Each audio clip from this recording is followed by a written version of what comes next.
Barangay Ginebra versus San Miguel Beermen. Kumpleto na nga ngayon ng Final Four at pumasok na San Miguel Beermen. Tinalo nila Converge Fiber Xers na medyo pinahirapan sila ng konti pero yun nakapasok pa rin. Ito yung mga ayaw kong prediction, nakakatamad kasi nga parehong sister team to, Barangay Ginebra, San Miguel Beermen, SMC. Kasi sa mga sister team talaga sobrang unpredictable, depende na lang kay Al Francis Jowa at management kung sino talaga mananalo per game. Ang advantage nga ng Barangay Ginebra ay si Justin Brownlee, ang import nila na napaka-solid.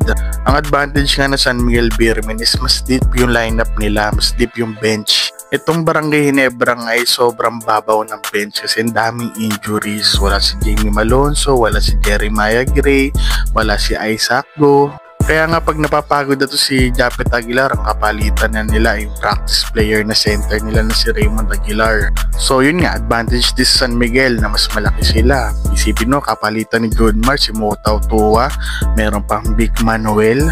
Ang dami nga shooter nitong San Miguel Beermen, no? Si Jericho Cruz, si CJ Perez, sila Terence Romeo.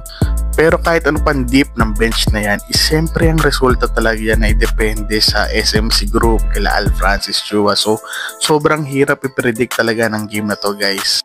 Ang para sa akin, ang way na mananalo tong Ginebra San Miguel is bilisan nila yung pace ng paglalaro kasi pag kinalaban mo to ng mabagalang pace tong San Miguel Beermen, kakainin lang sila ni Junmar Fajardo or yung mga shooters nila katulad nila Marshall Lassiter iinit lang sa tres.